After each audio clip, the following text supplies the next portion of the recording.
Lord Blackwood and the Bigfoot. Lord Blackwood, the most notable explorer, naturalist, and big game hunter in the SCP universe, has been to many exotic locales throughout his life.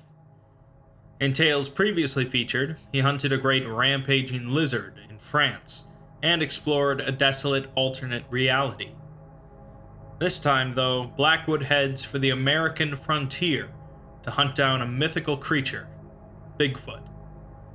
Bigfoot is a well-known SCP, SCP-1000, but knowledge of that SCP isn't really required for this tale. Instead, I'll give a bit of info on another anomaly, SCP-1845. 1845 is a collection of animals possessing near-human intelligence, capable of constructing simple tools, with a system of government modeled on medieval European feudalism. This animal group is led by a red fox, who considers itself to be of royal heritage, coming from a long line of royal foxes. This fox is the only animal in the group capable of communicating via a keyboard, and it identifies itself and its followers as extremely pious Roman Catholics. With that seemingly random explanation out of the way, let's begin. July 3rd, 1857. It has been the better part of a year since I set sail from England. I feel myself overcome with a certain melancholy every time I watch the white cliffs of Dover disappear over the horizon, seemingly watching me as I venture out into the wilderness. But whatever guilt I might feel, there is much work to be done. The vast, untamed wilds of the world wait for no man, and it is our duty as Englishmen to carry the light of civilization to the corners of creation. Today I have alighted in the Oregon Territory, in a newly founded town on the shores of Puget Sound that the pioneers call Seattle. Even now, in the height of summer, it is a cold and dreary place. Clouds meander across the heavens, bringing showers and fog, as cool winds blow across the water, and on all sides the tiny town is surrounded by the massive evergreens that populate this country. In many ways, it is not unlike the climate of my boyhood home in the West Country, and I felt an odd sense of nostalgia as the summer rains wet my cheek. But it is not the town, nor the weather that interest me. It is the forests that hold my true reason for venturing to this virgin frontier. In the town, I have hired porters and 2 guides, a white man and a civilized Indian. I spent many hours in conversation with the noble redskin, which confirmed the legends I had heard repeated third hand in the Gentlemen's Club back on Broad Street. In the unexplored woods east of the Sound, so the Indians said, there lived a race of primates unknown to science, half again as tall as a man, covered head to toe in thick fur, quick and nimble, and possessing of an almost man-like cleverness. Sasquatch, my guide called the creatures, but they had been called by many names by the tribes he knew of. Semiqui, Momo, Quickie, Skookum, and Bigfoot among them. Even among the Indians, they were mostly regarded as little more than legend, but my guide informed me that he had seen one in the flesh 2 years prior, in the foothills of the mountain his people called Tahoma, and that he had heard tales of a tribe that worshipped them as gods. Tomorrow we set out for Tahoma, for it is Bigfoot that I seek now as my quarry. I mean to find one of the elusive beasts and bring it back to England, dead if I must, alive if I can. I have brought ample equipment from England and purchased fresh victuals from the shops of this town. Tonight I plan, and I pray that my hunt will not fail. July 7th, 1857. The forests of the territory make for slow going. In my adventures, I have hacked through jungle reeds, forced my way through the tall grasses of the Serengeti, braved the unforgiving cold of the Himalayas, and baked under the cruel Egyptian sun. But what hand or blade can cast aside the trunks of the ancient evergreens that stand by the myriads in every direction? The guides assure me we are making steady progress, though it seems we have gone scarcely 24 miles since we left Seattle. I caught my first glimpse of Tahoma today as we entered a clearing upon a hill, and I was overwhelmed by the beauty of that tableau that I observed. Tahoma is not nearly the height of the famous Peak 15 that Sir Waugh described last year in Nepal, but unlike the great Himalayas, it stands alone, a solitary peak towering above the forests of the territory, like a proud and mighty king surveying a kingdom encompassing all that it perceives. Shortly after midday, we chanced upon a fox cub, scarcely old enough to hunt for itself, imprisoned in a cage of wood and hides. My Indian guide pointed out a clever set of machinations connected to the box, and informed me it was a trap laid by the Indians who lived in those woods, and that the unfortunate rascal had been lured in by a scrap of meat to be captured. He said to me that his people were most efficient. The beast's hide would make clothing, its teeth jewelry, its meat food for the children, its sinew cords and rope. Let there be no doubt, any who may chance to read this, that I with glee engaged in many a fox hunt in the county pastures in my younger days. But to ride out with one's hounds is a gentleman's game. In this, my friend, there was no sport. I looked into the creature's eyes, and it seemed to regard me almost as a starving beggar child might regard a man of wealth, envious and jealous, but at the same time supplicant, as if to beg me for mercy. I drew my knife and cut the cords holding the cage door shut, and the vulpine burst free and darted into the woods, fetching a brief glance at me as it ran away. July 8th, 1857. This morning we encountered a half-dozen Indians in a hunting party near the banks of a river.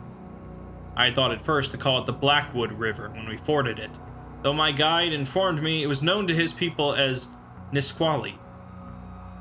The Indians regarded us at first with suspicion. I know not if they had seen a white man before, and I feared the worst. But my Indian called out to them in a language strange to me, and they responded gleefully in the same. I learned that he was of the same tribe as they, and that he called their leader his cousin, and they received us warmly. We lunched on salmon the Indians had caught in the river, and traded with them for food and supplies. I was most excited to hear from one of the younger Redskins that he had seen a Bigfoot once when he was young, for the porters believed this expedition to be a fool's errand, and with this revelation they seemed most renewed in their vigors. By the time we parted ways, I had managed to learn a few words of their language. After I have brought a Bigfoot back to England, I shall have to return to this land and learn more of the ways of these people. July 13th, 1857. I must write in haste, for my captors have not discovered this book. I am in darkness, alone, my feet bound, in a tent in a place I do not know, well guarded without by my captors.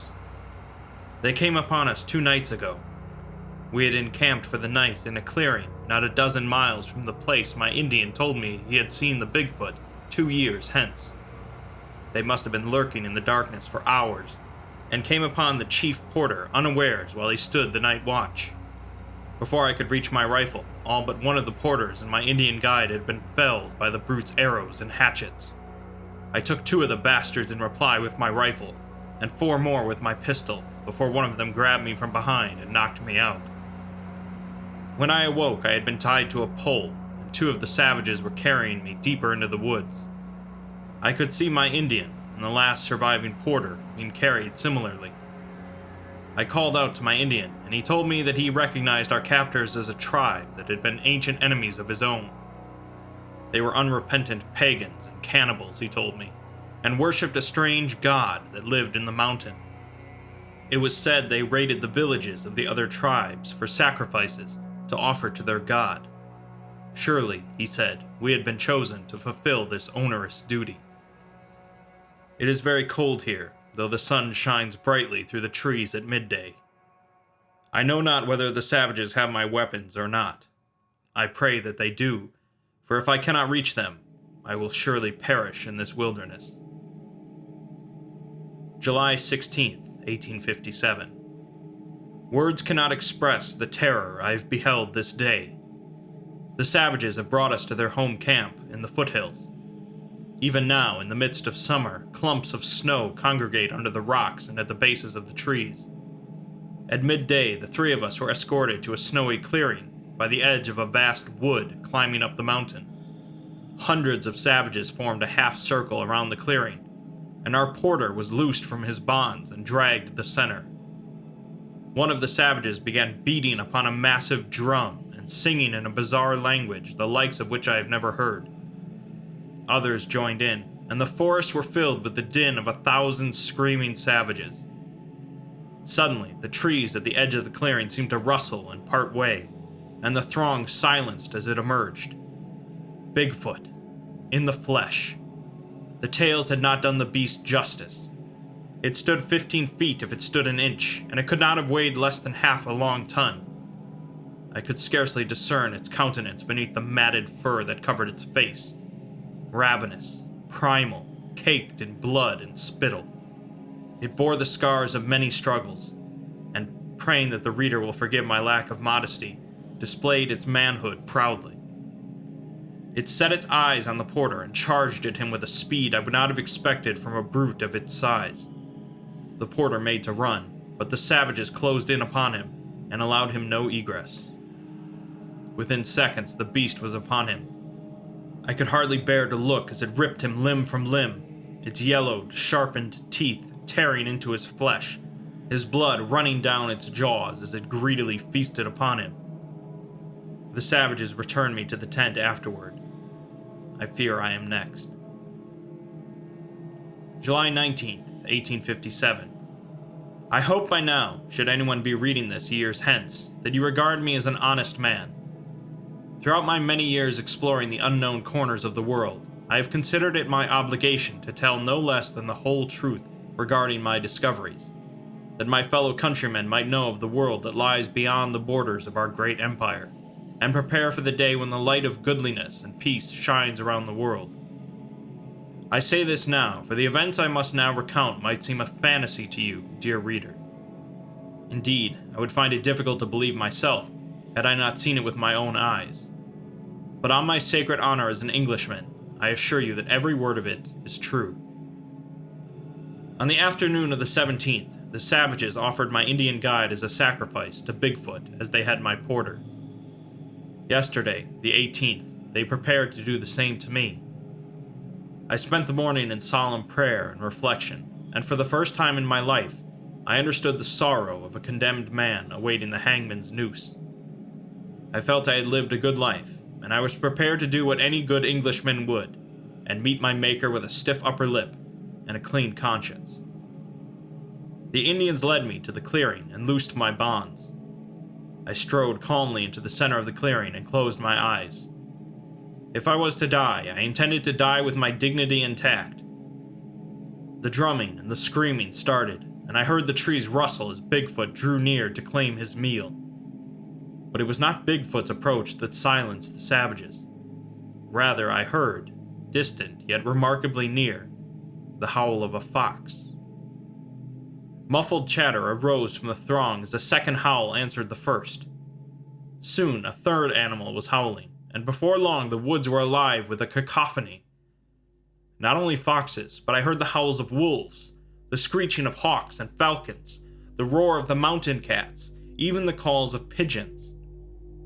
I opened my eyes as 100 animals or more emerged from the woods and set upon the Indians. I beheld foxes and wolves, elk and deer, gulls and eagles, bears and raccoons, side by side like a cavalry charge as they knocked the wild men to the ground and tore out their throats. Every one of the creatures ran right past me, barely darting their eyes my way as I beheld the sight. Some even seemed to have markings on their brows, like the war paint the Indians themselves were decorated with. I chose to take advantage of the opportunity and ran.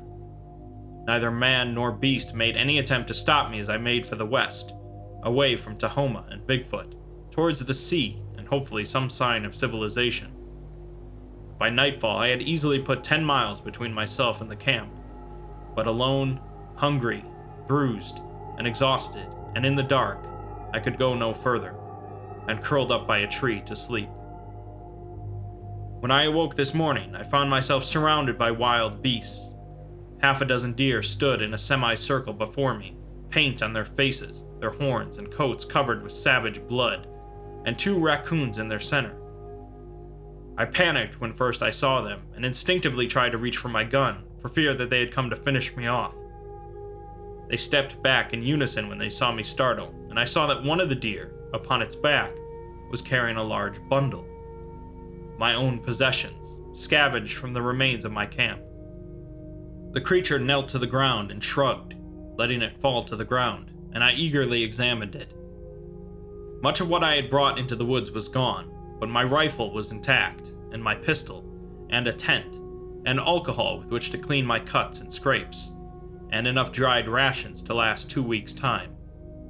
I barely had time to ponder this miracle before the rest of the animals fell to their knees as well, and opened a path between them. A fox approached me, old, weathered, bearing signs of having seen more winters than most of its kind do. It bore an air of dignity about it that one rarely sees from such creatures as it approached me and stood before me. It seemed to examine me carefully, contemplating as it looked me over, before it uttered a low bark, and one of the raccoons approached me. I noticed now something I had overlooked before. The raccoon had, tied to its back with a thin piece of twine, a rolled piece of paper. The fox gestured at the paper with its nose, and I reached down and drew the paper free. I unrolled it and found a handwritten message in English, which I present to you below.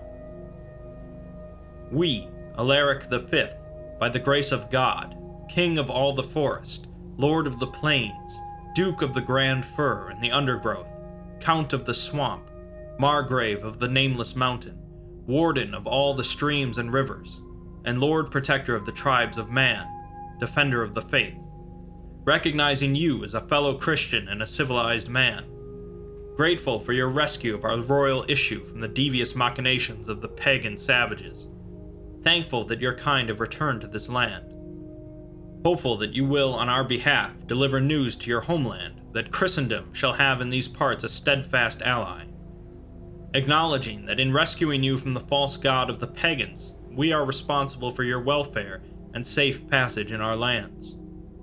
Do hereby on this day, the 19th day of the 7th month, in the year of our Lord, 1857, bestow upon you the rank of Knight Commander of the Order of the Thistle, with all the privileges and responsibilities of that office. Command you to, from this day forward, act as a loyal servant of Christ and his Church, Catholic and Apostolic, for as long as you shall live, and charge you to return to the lands of Christendom bearing news of our kingdom, and to return with an embassy for the negotiation of amicable communion between our nations. To this document we affix our seal, sacred and royal. The paper had been signed, so to say, with an ink stamp of what I assumed to have been the fox's paw print. I looked down at the creature, who I now saw regarded me with a gaze almost human in its wisdom. It raised its right paw to touch its forehead and lowered it to its chest and shoulders, making the sign of the cross. I repeated the gesture and it nodded to me. Having apparently reached an agreement, the fox that called itself Alaric V turned and strode away into the woods, its motley retinue following behind. September 7th, 1857. It has been over a month since I made my escape from the forest and entered my convalescence here in Seattle. I wandered 5 days in the woods, and might be wandering still, if not for that by chance I found the same friendly tribe of Indians I had met on the banks of the Nisqually 2 weeks before. With what bits of their language I knew, I tried to tell them of our encounters with the savages, the Bigfoot, and the strange group of animals that had been my salvation. I know not if they understood me, or if they merely thought me mad, but a small group of them traveled north with me and led me back to town, where I have rested and healed my wounds since. It is too late in the year to attempt another expedition in search of the Bigfoot. I am told that the winter in these parts is long and cold, and that it will be April before another expedition to the foothills is advisable. In any event, I have little money left with which to hire anyone. I have sent a letter south to San Francisco to be telegraphed to the Royal Society in London, containing an account of my findings and a request for financing to launch a proper expedition into this wilderness, whether to capture a Bigfoot or to establish an embassy with the strange nation of the Fox King Alaric. Barring disaster, I expect a reply by Christmas. I do not hold much hope that they will assent to such a proposition. After all, I am the only witness to these fantastical events, and the only evidence, the declaration of knighthood granted me by the Fox, will not be in London for several years or more. Perhaps I shall leave this territory entirely when the next ship arrives in May, and set out for other parts unknown. I heard before I left London that the White Rajah in Borneo had acquired a strange machine that fell from the sky. Who knows what other wonders might lurk in the Javanese jungles, waiting to be shown the light of day by one such as myself.